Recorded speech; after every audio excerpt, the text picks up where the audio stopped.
Assalamualaikum warahmatullahi wabarakatuh. Perkenalkan, nama saya Abi Moroh dari kelas IHA 1 dengan NIM 035. Kali ini saya akan mencoba untuk mempresentasikan atau menyampaikan hasil dari bacaan saya terkait dengan penghimpunan dan pengkodifikasian hadis untuk melengkapi tugas ujian tengah semester yang diberikan oleh Bu Yunita selaku dosen pengampu mata kuliah Ulumul Hadis. Nah, kali ini yang pertama akan kita bahas yaitu mengenai sejarah dan periodisasi penghimpunan hadis. Nah, sejarah dan periodisasi penghimpunan hadis mengalami masa yang jauh lebih panjang daripada Al-Quran, di mana Al-Quran hanya memerlukan waktu yang relatif lebih pendek atau sekitar 15 tahun saja. Sedangkan penghimpunan dan pengkodifikasian hadis memerlukan waktu sekitar 3 abad. Nah, yang dimaksud sebagai periodisasi penghimpunan hadis di sini adalah fase-fase yang telah ditempuh dan dialami dalam sejarah pembinaan dan perkembangan hadis sejak zaman Rasulullah SAW masih hidup sampai terwujudnya kitab-kitab yang sampai hari ini masih bisa kita nikmati karyanya. Nah, para ulama sendiri memiliki banyak sekali versi ya dalam mengatur atau mengkodifikasi hadis. Pendapat yang pertama mengatakan terdapat 4 fase pengumpulan dan penulisan hadis. Nah, dalam 4 fase ini yang pertama yaitu fase pengumpulan dan penulisan hadis oleh para sahabat. Pada fase ini tercatat sebanyak 50 orang sahabat Rasul yang menuliskan hadis sebagaimana mereka terima langsung dari Rasulullah. Di antara sahabat yang menuliskannya ada Abu Bakar As-Siddiq selaku khalifah pertama, kemudian Abdullah ibnu Abbas, kemudian Abdullah ibnu Umar ibnu Al-Khattab, kemudian Abu Sa'id Al-Khudri dan lain sebagainya.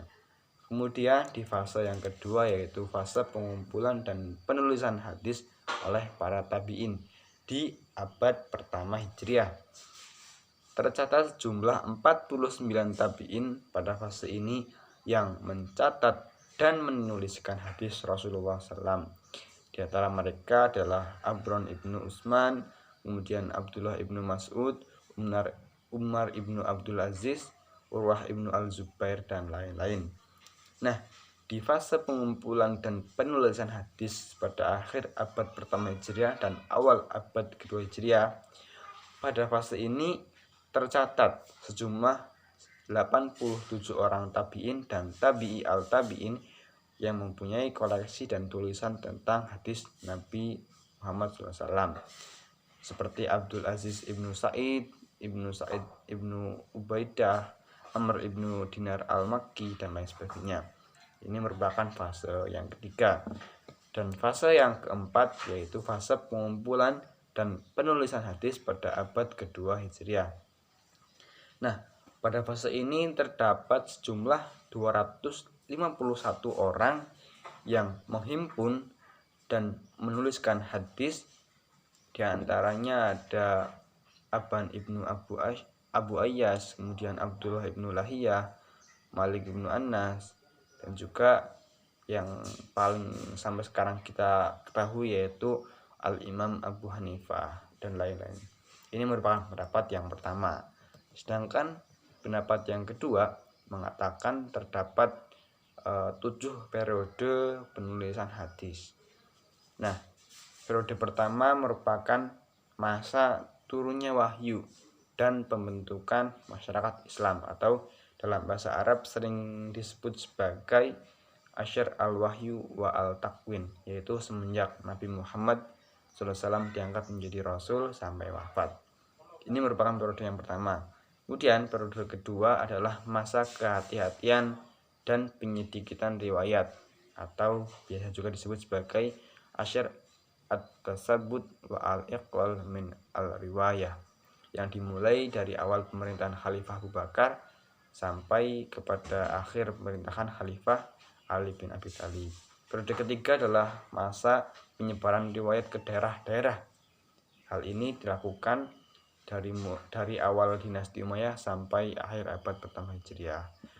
Sedangkan di periode keempat adalah masa penulisan dan pengkodifikasian hadis, atau bisa disebut sebagai Asyar al-Kitabat wa al-Tadwin. Masanya dimulai dari abad kedua Hijriah sampai akhir abad kedua Hijriah. Ini merupakan periode keempat. Kemudian periode kelima adalah masa pemurnian atau pentasihan dan penyempurnaan. Ini dimulai dari awal abad ketiga Hijriah sampai akhir abad ketiga Hijriah. Nah, sedangkan periode ke-6 sendiri merupakan periode pemeliharaan, penertiban, penambahan, dan penghimpunan. Masanya dimulai dari abad ke-4 Hijriah sampai masa jatuhnya kota Baghdad pada tahun 656 Hijriah. Merupakan salah satu periode yang paling panjang dalam mengkodifikasian hadis. Nah, di periode yang ketujuh adalah masa pensyarahan, penghimpunan, pentahrijan, dan pembahasan dari berbagai tambahan, yang masanya berawal dari tahun 656 Hijriah tadi, dari jatuhnya kota Baghdad sampai masa sekarang. Nah, ini merupakan pendapat kedua mengenai periode pengkodifikasian hadis. Oke, kemudian di materi yang kedua kita akan belajar mengenai faktor-faktor atau latar belakang yang mendorong terjadinya pengumpulan dan pengkodifikasian hadis. Ada beberapa faktor yang mendorong Umar ibnu Abdul Aziz mengambil inisiatif untuk memerintahkan para gubernur dan pembantunya untuk mengumpulkan dan menuliskan hadis. Di antaranya adalah yang pertama, tidak adanya lagi penghalang untuk menuliskan dan membukukan hadis, yaitu kekhawatiran tercampurnya hadis dengan Al-Quran, karena Al-Quran ketika itu telah dibukukan dan disebarluaskan. Jadi pada awalnya kan Al-Quran, hanya Al-Quran yang oleh Rasul dibolehkan untuk ditulis, tidak untuk hadis-hadisnya, karena yang akan ditakutkan itu yang nanti tercampurnya antara ayat Al-Quran dan juga hadis yang disampaikan oleh Rasul. Ini yang membuat ketakutan Rasul dulu. Tapi karena Al-Quran sudah dibukukan dalam mushaf dan juga sudah disebarluaskan, maka tidak mengapa ditulisnya hadis. Kemudian yang kedua, munculnya kekhawatiran akan hilang atau lenyapnya hadis karena banyaknya para sahabat atau ahli hadis atau ulama hadis yang meninggal dunia akibat peperangan atau usia lanjut. Jadi hal ini yang menjadi kekhawatiran para ulama terlebih dahulu untuk menuliskan hadis. Kemudian yang ketiga yaitu semakin maraknya kegiatan pemalsuan hadis yang dilatar belakangi oleh perpecahan politik dan perbedaan mazhab di kalangan umat Islam.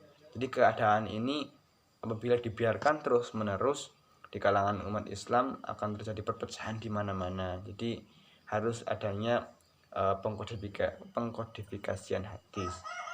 Kemudian alasan yang keempat yaitu karena telah semakin luasnya daerah kekuasaan Islam disertai dengan semakin banyaknya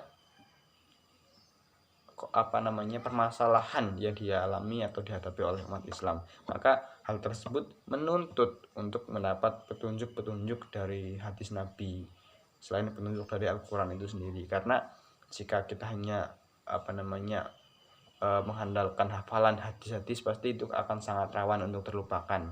Maka ulama terlebih dahulu inisiatif untuk menuliskan hadis supaya tetap lestari sampai hari ini. Itu setidaknya adalah latar belakang yang mendorong pengumpulan dan pengkodifikasian hadis.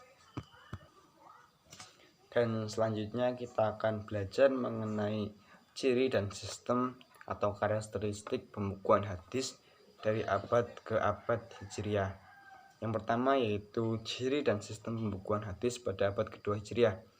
Nah, pada umumnya kitab-kitab hadis yang ditulis pada abad ini merupakan himpunan dari fatwa-fatwa para sahabat dan juga tabi'in yang hanya menghimpun hadis-hadis Nabi SAW, karena mereka berpegang teguh pada perkataan yang atau instruksi yang diucapkan oleh Khalifah Umar ibn Abdul Aziz yang berbunyi, janganlah kamu terima selain dari hadis Nabi SAW. Nah, himpunan hadis pada masa ini masih tercampur baur, artinya terdapat topik yang menyangkut bidang tafsir, sirah, hukum, dan sebagainya. Di dalam kitab ini, hadis pada periode ini belum dijumpai pemisahan antara hadis yang berkualitas, sahih, hasan, ataupun hadis dhaif. Nah, sedangkan bentuk penyusunan kitab hadis pada abad ketiga Hijriah sudah mengalami perkembangan atau modernisasi, di mana sudah ada 3 bentuk penyusunan hadis pada periode ini. Yang pertama yaitu kitab sahih. Kitab ini hanya menghimpun hadis-hadis sahih, sedangkan yang tidak sahih tidak dimasukkan ke dalamnya. Kemudian yang kedua ada kitab sunan. Di dalam kitab ini selain dijumpai hadis-hadis sahih, juga didapati hadis yang berkualitas dhaif dengan syarat tidak terlalu lemah dan tidak mungkar. Kemudian yang ketiga yaitu kitab musnad. Di dalam ini kitab hadis-hadis disusun berdasarkan nama perawi pertama. Urutan nama perawi pertama ada yang berdasarkan urutan kabilah, seperti mendahulukan Bani Hasyim dari yang lainnya. Ini merupakan kitab musnad. Perbedaan kitab sahih dan kitab sunan. Yang pertama yaitu dari segi kualitasnya, kitab sahih jauh lebih tinggi daripada kitab sunan. Kitab sahih memuat hadis-hadis sahih saja atau hadis yang dibenarkan. Sedangkan kitab sunan menghimpun juga hadis hasan dan juga dhaif. Kemudian yang selanjutnya yaitu hadis pada abad ke-4 sampai ke-7 Hijriah, yaitu pada masa pemeliharaan, penertiban dan penambahan dan penghimpunan. Nah, pada periode ini dimulai pada masa Khalifah Al-Muqtadir sampai Khalifah Al-Mu'tasim. Meskipun pada periode ini kekuasaan Islam mulai melemah dan bahkan mengalami keruntuhan pada abad pertengahan ke-7 Hijriah, tapi ada banyak sekali karya-karya yang dihimpun dalam periode ini. Antara lain ada Al-Sahih oleh Ibnu Huzaimah pada 313 Hijriah, kemudian Al-Anwa wal Taqsin, kemudian Al-Musnad Al-Muntaqa oleh Ibnu Jarud, Al-Mukhtarah oleh Muhammad Ibnu Abdul Wahid. Nah, ada banyak sekali selain ini, dan bentuk penyusunannya pun sangat banyak sekali. Namun cukup sampai sini terlebih dahulu pembahasan kita mengenai sejarah pengkodifikasian hadis, berikut juga dengan perkembangannya. Ya, mungkin sekian untuk presentasi dari saya. Ada kurangnya mohon maaf. Saya akhiri. Wassalamualaikum warahmatullahi wabarakatuh.